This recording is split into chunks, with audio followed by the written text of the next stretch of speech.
Swimmers may be able to move through the water with their head in more or less an effective position, but if they can't control their spinal position, if they're arching the back excessively, they're still going to create a lot of resistance, and that ultimately is going to slow them down. Hi everyone, Andrew here, helping you help your swimmers get faster. We're going to talk about another drag detail here, and that is arching the back. Swimmers have to be able to maintain a relatively straight spine, especially in freestyle and backstroke throughout most of the stroke cycle. And in butterfly and breaststroke, they have to be able to arch the back to breathe, but they need to be able to get back into a straightened position after each stroke cycle. And if they can't, they're probably going to be creating a lot more resistance as they move through. And the same thing applies to underwater kicking. If that back is arched, it's going to be a lot more difficult to undulate effectively. And so swimmers have to manage their spinal position in order to minimize the amount of resistance to maximize the amount of speed. Let's check it out. If we watch these freestylers here, what you'll see is while the head's definitely in a solid position, you won't see a huge arch in the back where their belly button is pressed down to the bottom of the pool and they've got a big bow in the back. And so while that arch can allow the hips and the head to be right at the surface of the water, it's going to create a ton more resistance because the belly is dropping down into the water and this water is just going to hit that. It's like hitting a brick wall. And so the more that swimmers can keep their spine relatively straight, there's going to be some bend, there's going to be some arch, and that's okay. It just needs to be moderated and needs to be controlled. And so you can see these swimmers here, they're moving, their stomach is relatively flat to the surface of the water, and that's going to allow them to minimize the amount of resistance they create as they move forward through the water. You can see the same thing here with a distance swimmer. As he gets in this position, you can see his spine is relatively straight. There's not a huge arch in the back. He's not really pressing down into the water with his chest or with his stomach, and that's going to allow him to kind of just slice through the water nice and smooth. Again, there's going to be some natural arch in the back. That's okay. What we're trying to avoid is a big arch in the back where swimmers are creating a ton of resistance by pressing the front side of the body down towards the bottom of the pool. And so that position right there is kind of what we're looking for, pretty much straight from head to toe. The head's in the right position, but the spine is also in the right position, and that allows swimmers to minimize the resistance and create more speed. Now, if we watch backstroke here, the consequences of an arched back can probably be more significant. And so if that happens, the head might be in the right position, but the stomach, the chest is almost going to be out of the water. But the problem is that's going to push the hips really far down, and that's going to make it a lot more difficult to kick.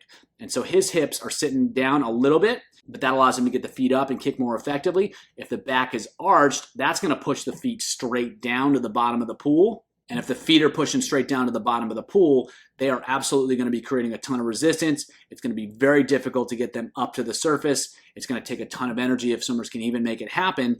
And when the hips are low, that's like putting on the brakes. The water's going to hit the swimmer's shoulders. It's going to travel down their back, and it's just going to come to a complete stop when it hits the hips. And so the more that swimmers can keep the back a little bit rounded, you can see his back's a little bit rounded here. That's going to allow them to maintain a more effective position and create a lot less resistance as they move through the water. Butterfly is where things can get a little bit trickier. And so in order to breathe effectively, you can see there, swimmers are going to have to arch in order to get the arms out of the water. That's a pretty arched position here. But when she recovers, she presses back down out of that, and then she actually goes back down into an arch and then pulls herself out of it. The back straightens a little bit, then it arches again. And so it's the ability to move in and out of that position that's going to be really important in butterfly. And so if swimmers can't arch down a little bit in the front of the stroke, it's going to be hard to get that undulation that allows them to lift up out of it. And if they can't arch here, right there, when the arms come out, it's going to be difficult to recover the arms. And so right when the head and the chest presses back in, you can see there, she's got to get out of that arch, and then she goes into it. And then as she pulls right there, she's going to come out of that arch and then goes back into it.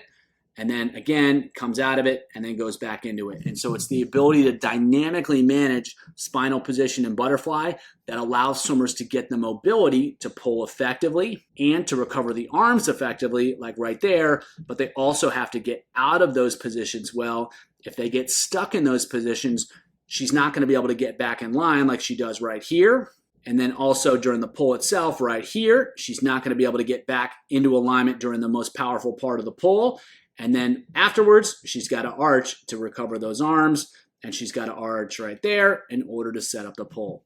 So again, it's a lot more dynamic in butterfly. Swimmers have to move in and out of that position. They need to arch a little bit to optimize the setup of the pull, and they need to arch there to optimize the recovery of the arms, but they've got to get back into alignment right there in order to set the stroke up again, and they've got to get back into alignment through the most powerful part of the pull right there in order to maximize their speed. If swimmers can't do both, they're going to be in trouble. Breaststroke is pretty similar to butterfly, but with a major difference. And so there's going to be a much more significant arch here to breathe, to pull, and to recover the legs. But swimmers are going to get back into alignment and get back into a totally straight position after each stroke. And so if she was really arched here, she had her chest pressed down, her stomach pressed down, her back arched, she's going to create a lot more resistance when she kicks there. And that's going to be really important to get back into alignment to keep the spine pretty straight. On the other hand, if she keeps everything straight here, she's really going to struggle to breathe. She's really going to struggle to recover the arms effectively, and she's going to really struggle to recover the legs effectively. But then back into alignment, really straight, really effective. So there's only one transition from arched to straight in breaststroke, but those positions are a lot more extreme. She's a lot more arched here, and she gets into a really straight line here. So it's the same concept, the same idea, but it's happening in a little bit different way, in a little bit different context. Now, if we watch underwater kicking here, there's going to be range of motion happening through the spine. However, it's not very big, and it's moving from rounded to arched in slight ways, as opposed to just being stuck in an arched position. And so by allowing the spine to arch right there, and then round right there, you're allowing swimmers to create propulsion by undulating, but also keeping resistance relatively low. If they were just kicking from an arched position all the way through, they're going to be creating a lot more resistance, and that's going to be negatively impacting the amount of speed that they create. And so relatively straight with the spine as they go through, there's a wave action for sure, but it's not happening from an arched position all the way through. If swimmers try to kick like that, it's going to be like putting on the brakes, and that's definitely not what we want to do, especially when they're going underwater. If you want to learn more about how elite swimmers minimize the amount of resistance they create as they move through the water, check out the video above.